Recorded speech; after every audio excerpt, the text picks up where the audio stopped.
We've got Lauren on screen here, but I just wanted to introduce a few things before we absolutely get started with Lauren Bailey here. First off, welcome. And we're so excited to be talking about elevating the customer experience. As you may know, it's not just about the customers, it's about the whole ecosystem behind your business. And so that's what Lauren's going to talk about.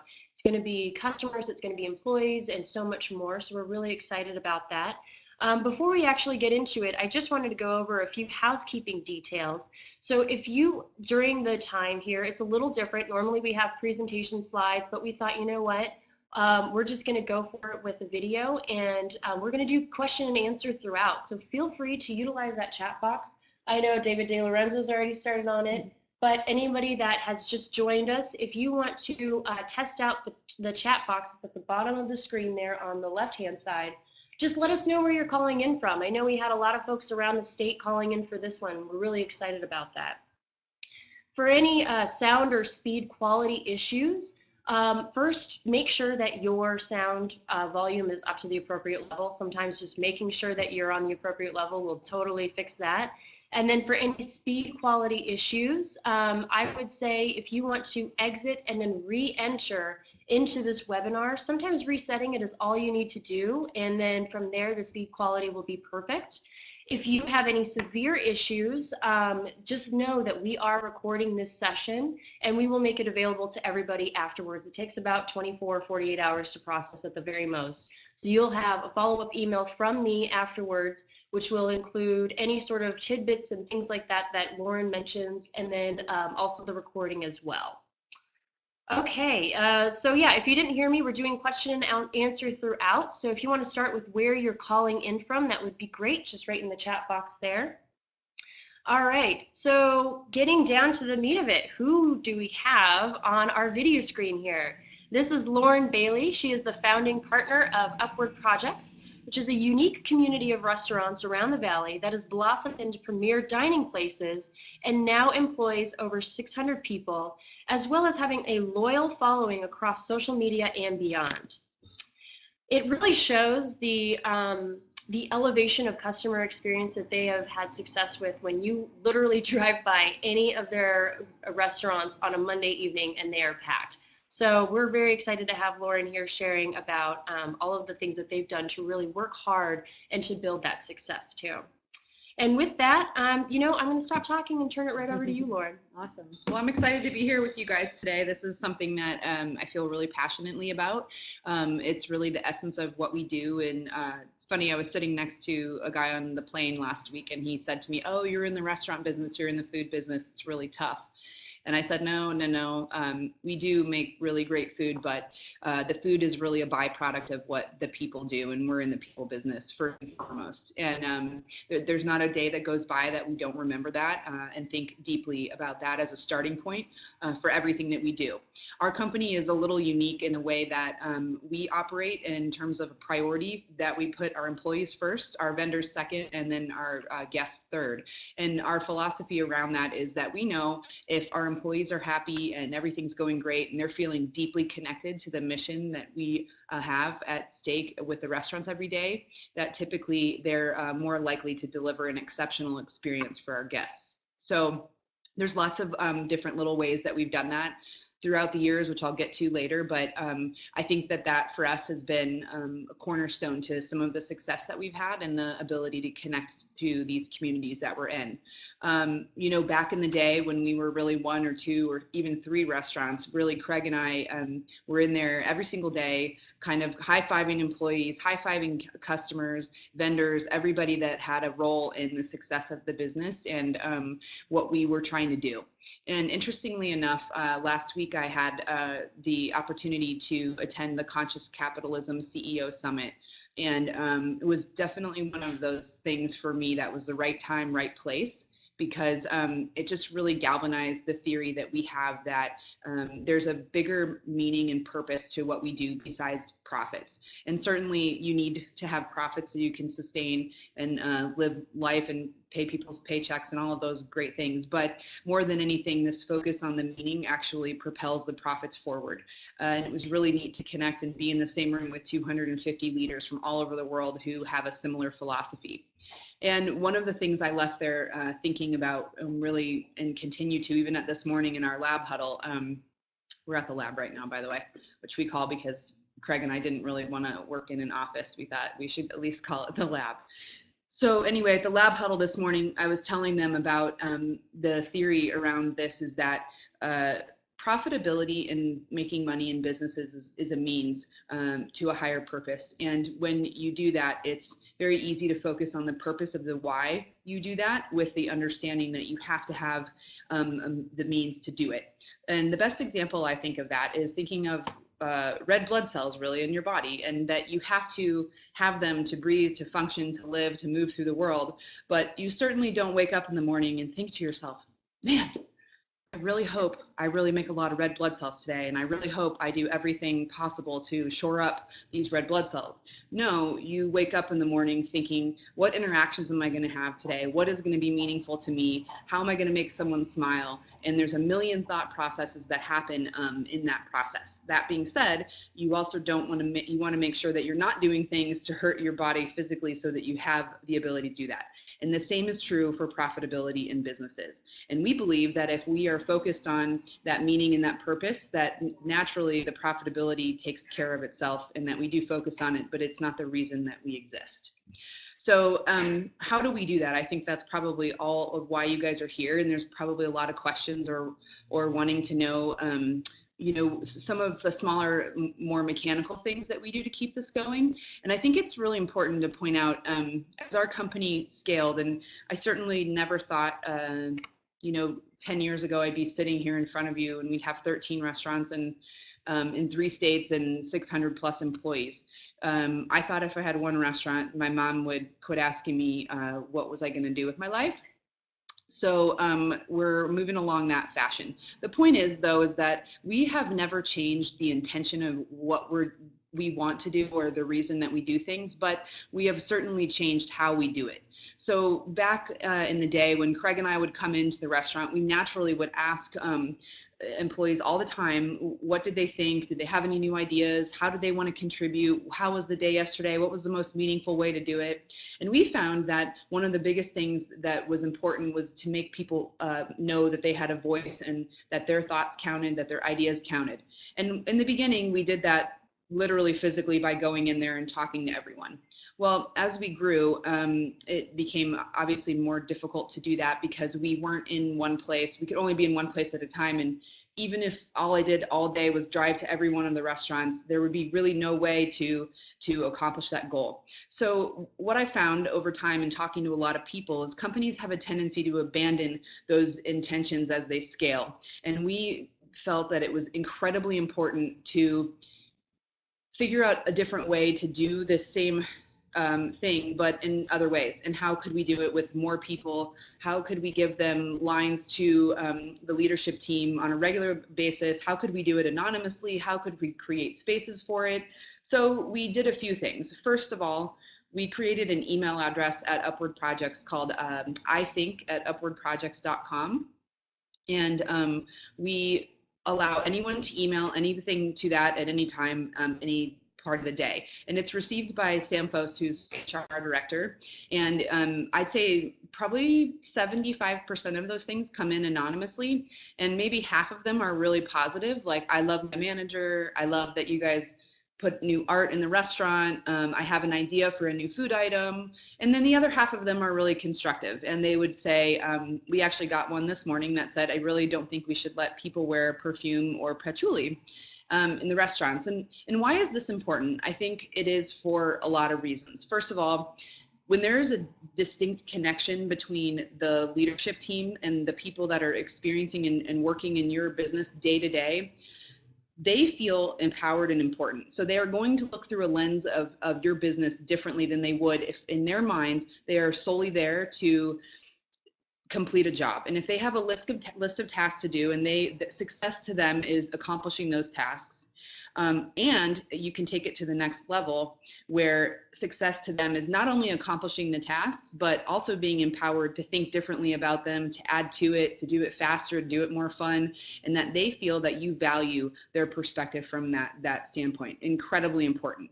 The second piece that it does is it allows you as an owner or the leader of that team to do what I call smoke detecting. So when we get something like that, if we get a note that says, I would never have thought to think about, should people wear perfume? And is that okay? What are the guidelines around that? Are customers being bothered by strong perfume? And it really lets you think of things in a different way. And that's just one tiny example. And sometimes we'll get even bigger ones where we have a problem with the way the tip pool is working, or we have a problem with how people are perceiving maybe joining our email database and they don't feel value around that. And the cool thing about this is that over the years, we've been able to distinctively move the needle in our business because of these tips and thoughts and ideas that we have from all 650 people. And then the icing on the cake is that it makes them feel really connected to the business, and they watch kind of this idea or thing that they had a problem with get either fixed or come to life. And that creates a deep sense of meaning with your team, that they're part of something special. And they're not just making red blood cells, they're actually doing something that really moves the needle for your company. The second piece, do you want to interrupt me if anyone has questions? Yeah. Okay. Sorry. The second piece is that we decided we would construct a board of directors for every restaurant. So we wanted to continue this dialogue and even have it be more thoughtful, more constructive. So we took a group of, say at one restaurant, there's 50 employees. We take 10% of that employee population and they elect 5 people onto their board of directors. It's a mix of the culinary side and the front of house side. And they convene once a quarter, and they get to, I pop into those meetings, our leadership team, their regional managers, their GMs, and they put together different ideas and thoughts that they have around what's happening at the restaurant. So that could be anything from scheduling talk, how to more deeply impact customers, food ideas they have, anything like that. So we have a really objective perspective around that. And then as we started to do this, we found that, again, it was just really, we were getting really great information and starting to see a deep connection from these employees. It was also really cool to see them emerge as leaders, which this was kind of a happy accident. We didn't expect this, but it started to become, the board of directors was a direct connection into a leadership path, and a lot of them started to go down the training piece of becoming a rover, which is a part-time manager for us and someone kind of in management training, and then they would go into leadership because they started to get even a higher level of contribution around what was happening at the restaurants. So I guess I'll pause for a second, see if anyone has any questions on any of that. So I love the idea around actually bringing, did you say it was the back of house and front of house that come together in quarterly meetings in order to actually talk about what's going on between either both or either one of their ends? Right. That's really something very different. I can tell you that working in the restaurant business a long time ago, there was very much a distinctive line, right? There was like that kind of conflict between the back of house and front of house, and nobody was ever communicating together. So I love that you're actually bringing the two together and trying to figure out solutions to maybe problems that they didn't even realize were happening on either side.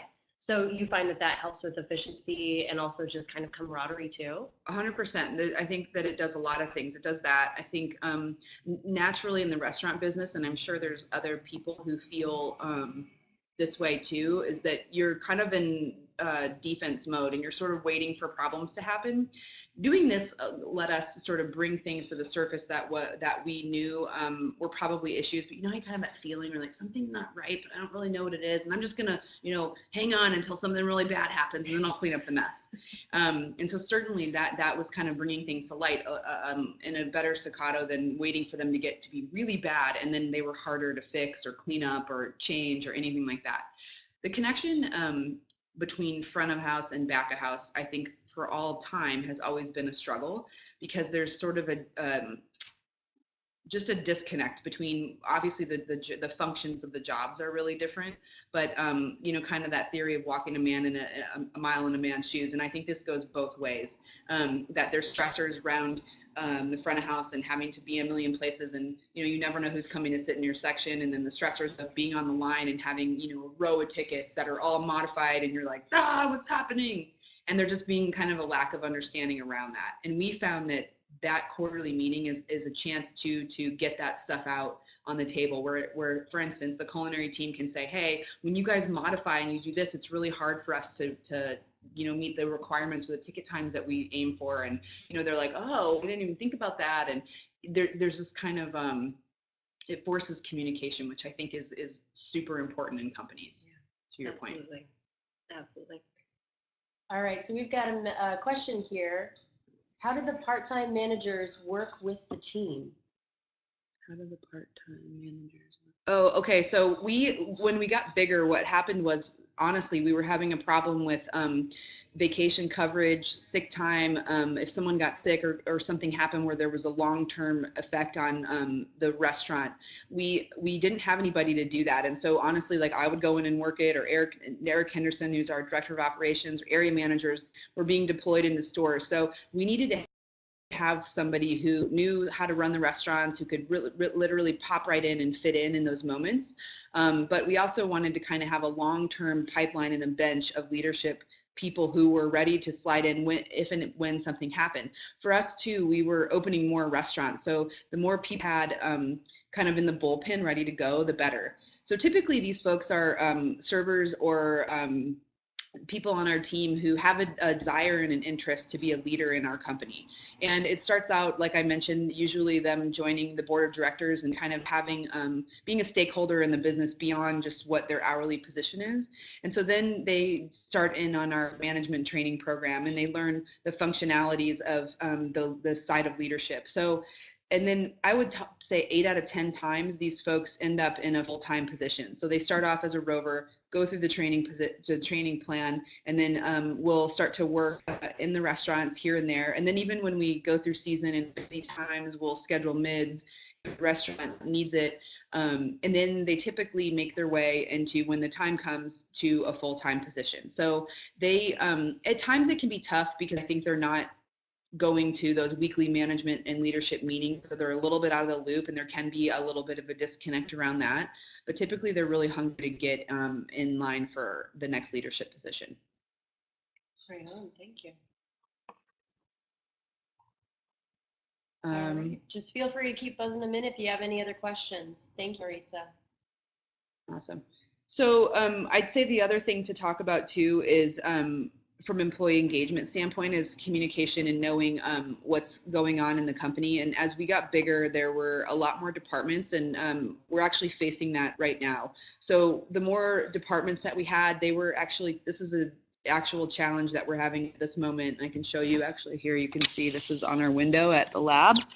There's like a million Post-it notes here where we're trying to understand all of these departments are asking things of the restaurants. And what we found was that they were just getting overloaded and inundated with paperwork and questions, and not knowing, you know, who to turn to. Too many bosses, too many people asking things, asking for things, having to get responses back to too many people. And even us as a leadership team, it was so siloed that we realized that we didn't even know what we were asking of them and from them. And then at the same time, having expectations, we basically loaded them up with a ton of paperwork and a ton of requirements of things they needed to do in the restaurants. And then we're like, hey, make sure that you're on the floor too and connecting with the customers, okay?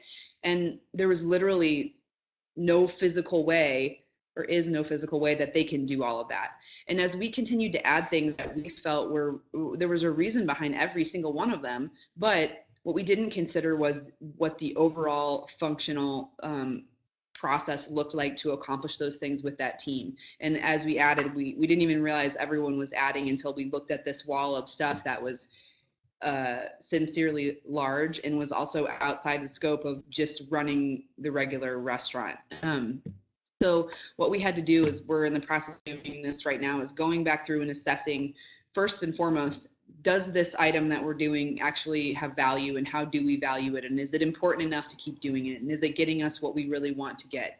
And then secondly, how does it filter? And as we've scaled, again, there's more and more layers, and how we think about those communication patterns and who asks for this thing and how we put it together has become incredibly critical. And I think, if anything, we underestimated that thought process and the planning and strategy around just how to maintain 13 restaurants. And to put it in perspective for you, if we say, okay, we're going to change a topping on a bruschetta, it used to be, I used to use this example, we used to be this little speedboat. We could be like, great, we're going to change the topping on bruschetta. Go to Postino Arcadia, say, hey guys, we're going to do this new bruschetta. It's really good. I'm going to make it for you right here. You got it. Cool. High five. Go do it. Well, now we're more like a cruise ship where there has to be a plan. There has to be a course of action. There has to be people responsible for multiple things. It has to get uploaded into the MOSH, which is our learning management system. Someone has to set things together. We've got to cost it out. We got to get in the computer. It has to be the same at every restaurant. So you can see what has happened is that it causes a lot of strain on employees when they don't know what's going on, when they don't know what is a win, they don't know how to execute it. If they have a question, where do they go? So these forms of communication from the employee engagement perspective become absolutely critical. And how you do it, is it easy to understand? Is it something that they can refer back to? Where do they get the information? When is the launch date? And this is something as tiny as we're going to switch bacons on bruschettas.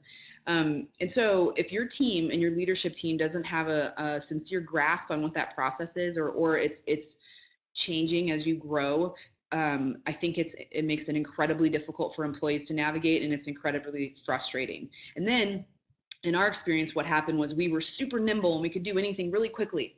And then we overcorrected and got super fat and had a ton of issues and a ton of problems and a ton of boxes to check. And to change one thing took a month. And that got really frustrating for everyone. It was almost like the Goldilocks and the Three Bears. It was, it needed to be just right. It needed to be enough communication, but we also needed to be nimble so we could course correct when we needed to, and it wasn't too late. And so that is a huge focus point for us right now. And as we scale, how to create those systems and those communication patterns that are tight but effective, and they keep everybody on the same page. And I think that's a really, really important part to employee engagement, because if people don't know what they're doing, they don't know how to do it, how to get a win, they don't even know what success or failure is, typically they'll just throw up their hands and they're like, I don't get it. I'm just going to wait for someone to come tell me I'm doing it wrong. And I think that's an incredibly toxic environment that you will probably create on accident. Why do I know that? Because we're in the middle of that right now. Nobody meant for that to happen. Nobody did that. It was just kind of like we got busy thinking we were solving the problem of all these different problems. And then the more leaders we hired to run certain departments, they had their own initiatives and their own thoughts on how to move the needle for the company. And all these things got folded in without there being strong communication from the top about what we were pushing down to the stores. So I think that's something definitely to take note of. Yeah. So how are you guys kind of mitigating that? I know you're kind of going through the problem right now. Are you kind of talking about it sort of at like the upper level and trying to kind of figure it out, and then maybe like presenting it and seeing what everybody else thinks, or how does that kind of, communication piece that you were talking about before, how does that fit into any issues that you're trying to solve now for the betterment of the business? Right. So that's where I think that the strategy around the communication and the strategy within your teams becomes so critical, because if we know in training we're working on a new management training program, and HR, for instance, it wants to roll out a new applicant tracking system. We can't push those to the stores separately. We have to time it right. So it becomes all about timing. And then from that standpoint, it becomes all about prioritization. So we need to know, look, we got to do this ATS first, because we can't hire new people to fill these positions and thus train them. And so there has to be conversation around that. And then we have the disease of overcommitting to too many things in too short of a period of time. And that's probably driven by me. I have to take responsibility for that. So we're trying to wheel it back, because I'm sure this is the way in other companies. There's so many unpredicted things that happen in a quarter. We say, okay, we're going to roll this ATS and this management training program this quarter. And then life happens, and we have something, we lose a GM, or we have to onboard a new recruiter, or a lot of unpredicted things happen. And so you sort of have to course correct. And then those initiatives get kind of washed to the side, even though you need them, because you're just trying to keep your head above water. And I think that constant slide back into defensive position is a problem. And then if you can stay in the position of offense where you have a plan, and of course you allow for, some unknown things to occur, but if you can stay in offense, I think that's really where good execution comes from, for sure. Absolutely. All right, I think we're good. Just let us know if we need to pause for any questions here. But maybe now we can kind of start transitioning into sort of what the customer feels and how they come into the space. And I'd like to maybe close out the section of employee engagement by asking you, like, what are the top key takeaways that you can give to anybody on the line? It sounds like definitely being on the offense and having like as much of plan as possible, but being ready for those challenges that come. Communication. Anything else? I would add this to it. I think the world that we're in is completely different than even it was 5 years ago, and every industry is being affected by this, and technology's added a whole nother layer of consciousness to us and how we think about our business. For us, there's a million platforms to help you better run your business, better communicate to it. I think that this is the same thing with employees. And it used to be in the 50s, and when our parents were growing up, it was that they wanted a job with a paycheck, and that was the big driver and they would stay there for a long time. And now that is no longer enough for your team. They have so many boxes that they need to check. They need to understand where you sit socially. They need to understand what the meaning behind your business is. They need to understand that they are valued, that they have a voice, that they're being developed. And the list goes on and on and on. And if you think that these things don't exist, you're fooling yourself. And if you can think about how you provide answers to those boxes, and do they check for you, and certainly they're not going to be the same for everyone, but I think as a leader you have to have a very clear vision of what you're providing to your employees beyond a paycheck, and because they are certainly looking for this, and they are certainly understanding this, and when they come onto your team, if they're not feeling things and their boxes aren't going to get checked, they're going to leave. And we are in a talent war. Don't get it twisted. This is what it is right now. And I don't care what industry you're in, you're competing for talent. And it doesn't matter. Everyone just thinks, and as our company's grown, they think, oh, let's just add positions. And that is absolutely not the case. You can add as many bodies if you want. If you don't have talented individuals who are committed to executing your vision every day, you're going to struggle. And I have seen it time and time again in our company where one person can do the job of 5 people that aren't as talented. And I think the assessment and the way that you go around that and that connection that you build with them is super critical. Absolutely. And before we actually close out the section, and I'd like to, David, I'm going to ask your question to kind of kick off the customer experience. I think that's a great one. As far as hiring practices, do you guys do anything differently to really find that right person for your team? I know that it's not always going to be 100%, but how do you guys go about finding the right people to add to the Upward projects? So probably 2 or 3 years ago. Absolutely. So anyway, Sam Post came up with our 5 core values, and what was meaningful about that was the fact that we use those in everything we do. So we use those for interview cards. We test on that. We typically, obviously, will look at do they have the skills to complete the role, but more than anything, we want to know if we're aligned from that standpoint, because those things are basically impossible to teach people. Then we also, all of our reviews, all of our learning modules, everything's centered around those. And that's kind of how we functionally run the business day to day with those core values. Awesome. Let's keep going. Okay, I think, what, we're going to go ahead and switch over to David's question, which I absolutely love on there. So he wants to know, what is the best experience that you've had as a customer? Is that something that you bring into your business model? And I think you had a second part to that too. What do you look for as a customer?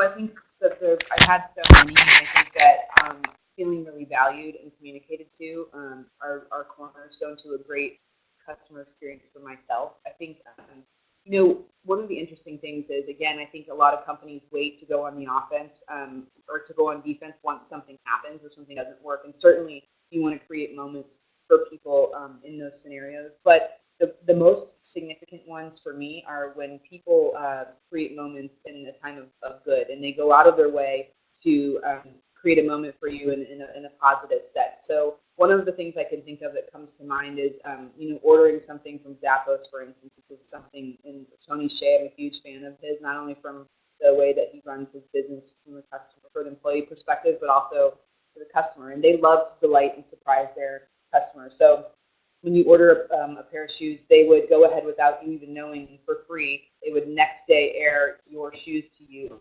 and do that. And so I think you get these shoes and you're surprised and delighted. And the cool thing about it is that you have a tendency to then go share, oh my God, I ordered these shoes and they came the next day. I mean, and this was pre-Amazon days before people were even doing anything like that. And the point is that they did something unexpected when there was not really a need. They weren't trying to recover anything. They weren't trying to fix a problem. They were trying to galvanize an already big fan. And so I think that's a common mistake that people do with customer engagement is they wait for something to go wrong to fix it. And why, really, when you think about it, why not try to make something go right when they're already having a good experience and go over and above? And one thing that we took from that to answer David's question is that we would, when people would ride their bike to the restaurants, while they were inside, we would go and tie a free bruschetta card on their bike handle to say, hey, thanks for your bike, you're awesome. And they would come out to their bikes after leaving the restaurant and be like, oh my God, I can't believe they're doing this for me. And for us, it was great because it created a moment for our guests that we valued them, that we valued the fact that they rode their bike, and then we want you to come back and have a great time. And so I think a deep focus on how to create these moments for your guests or your customers or wherever in front of something happening or before something does. And so many people focus on, all right, guys, if we get a complaint, we need to have a strong plan about this. Why not make a strong plan about how to make some deposits in people so that if and when you do screw up, you kind of have some emotional build up and some deposits for that. And then they have a little more resiliency when and if you do screw up. And in the restaurants, we have a lot of moments to make mistakes and drop the ball. And I think when we think about creating these moments for people, it's pretty compelling. And then they know that, well, every other 900 times I've come here, we've had a great time, and they drop the ball. And it's not to say that we don't focus on that recovery, but we spend just as much time or more time how to create those front end moments than we do the back end moments. Awesome. I love that. I know for myself, and maybe some of you online are, service providers. Maybe some of you do have brick and mortar stores, but, Lauren, I've seen you being talked about in the news as a tastemaker, and you can really see all of like the wonderful environmental, emotion and feeling that you kind of bring to each of the restaurants. It's very unique. So how do you kind of go about, there's the service side of it, there's the customer service, there's making sure that obviously when your employees feel like they have a voice, then they're going to make sure that they give the utmost of service to those that are coming in and giving their time and their money to you. Aesthetically, how do you come up with all these wonderful We have an awesome team of people. Awesome. So I wish I could tell you I'm over here toiling away on all this stuff, but it's not. We have an amazing art department, and I think one of the coolest things that they do, like I get goosebumps on the regular when I go into that department and they're working on something, and because a lot of what we do is a feeling, or it's like a way people will tell me, come in the restaurant and feel a certain way. But what I think is really special about the art department is that they bring these feelings to life and they connect things for people, whether they're getting something in an email or they get something at the restaurants that's cool, or the menus look a certain way, or the design looks a certain way. And our job is to put all those parts and pieces together. And that team is just amazing. I can't even say enough great stuff about them. They nail it. And we recently hired a videographer in Corey because I woke up in the middle of the night and I was like, oh, F-bomb. Sorry if I won't say it. And my poor husband was like, what's wrong? And I said, we have got to hire a videographer because we have so many stories to tell.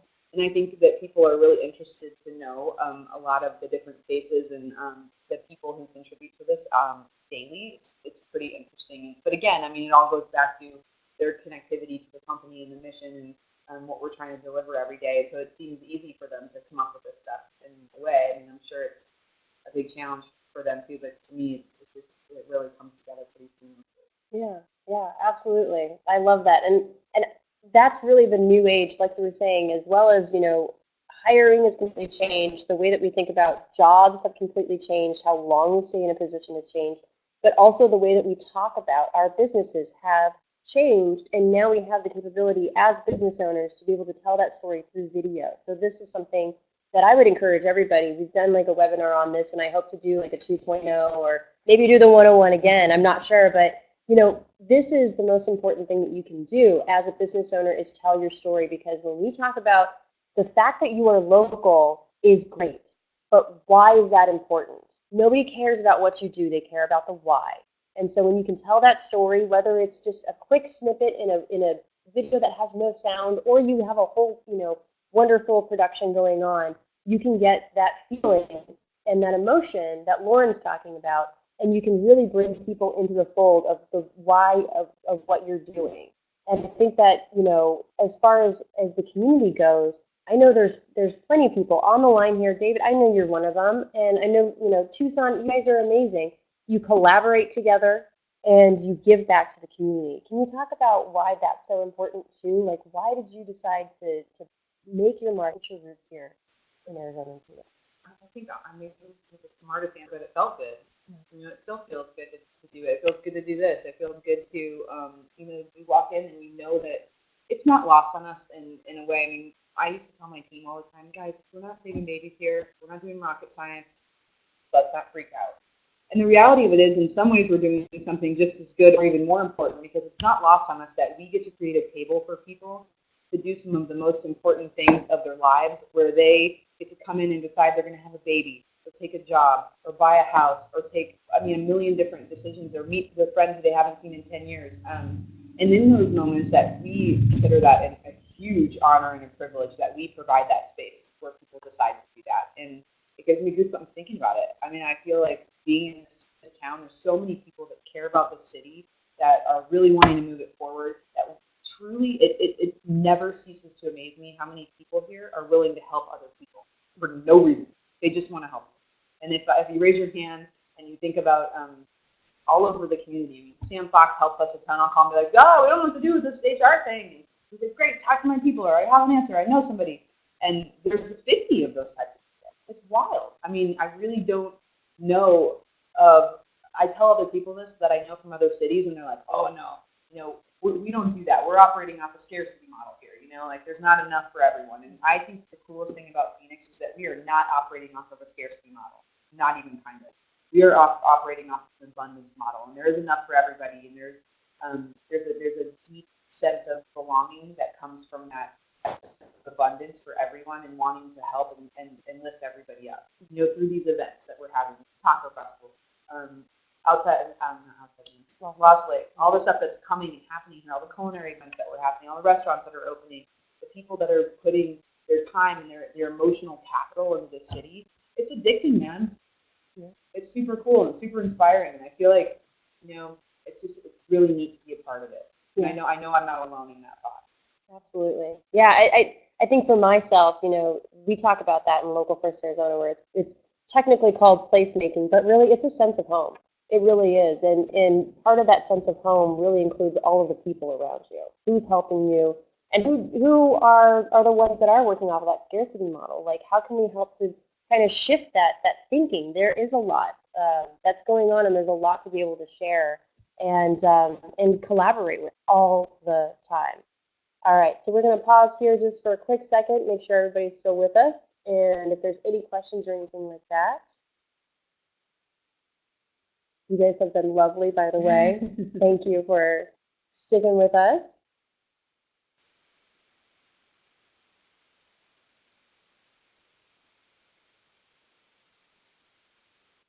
All right. Well, if anybody has any questions, then we can just go ahead and throw those in there. But I'm going to ask you the same thing that I did at the end of the employee. What are those key takeaways? We've got the nuts and bolts. We've got, making sure. Yeah, we didn't even talk about your online. I mean, I know that you've got a whole team around that too. But how long have you guys been utilizing online, and how has that really helped to push your messaging, but then also maybe even like deals or just opportunities together to really capitalize and I think this is a really important thought process. And for us, I think the thing that we're doing a little differently, and I watch people kind of, in my eyes, to my opinion, make mistakes with this because they're thinking about what they want the end result of that tap to be. And I think of taps, and when we talk about this internally, a tap is like, getting an email in your inbox or putting a post on social media or a certain thing that your website's doing, whatever.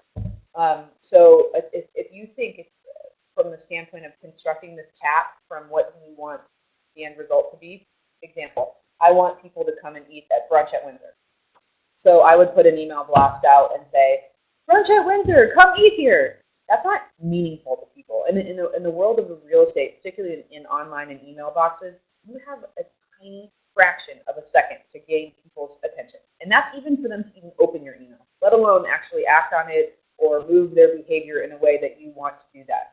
And so I believe that it is incredibly critical to think about what is in it for the other person and how am I going to elicit a feeling in them so that they take action in some way that I want them to do. So if you think about it from that standpoint, you're almost kind of reversing into it. How do you create meaning or a sense of what's in it for the other person first? And then the sidebar kind of back end thing is what you typically want there to be. And what we found for us is that we want to remind people of the fun times that they have in our restaurants, or we want them to laugh or give them some levity. Because the reality of it is most people are logging on to Facebook or Instagram in the middle of their day when they need to take a break.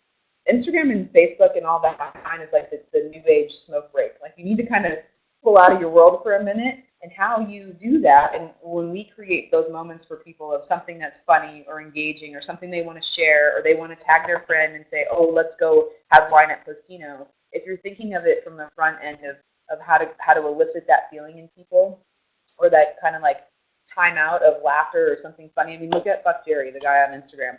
That you could argue that that's probably the most meaningless content on the planet, and the guy has like a bajillion followers because he makes people laugh.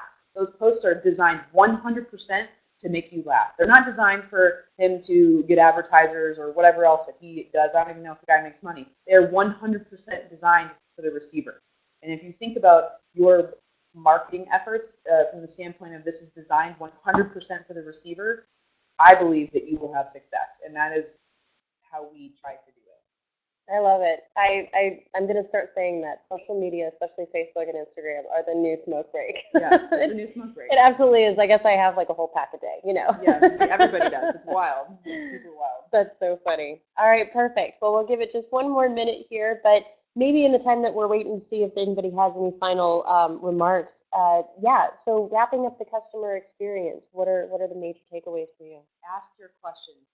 It shocks me how many, mostly like vendors, but even like with us, we have thousands of people across our threshold, and ask them what they want, what they don't like, what they do. People wait way too long to ask the question of what their customers think about their product or their service or the experience. They wait for them to come, or they wait to read a Yelp review, or they wait to hear it from the back end. Ask your customers what you're doing right, what they love, what they don't love, how could you be better. My favorite question of all time is, hey, what could we have done better?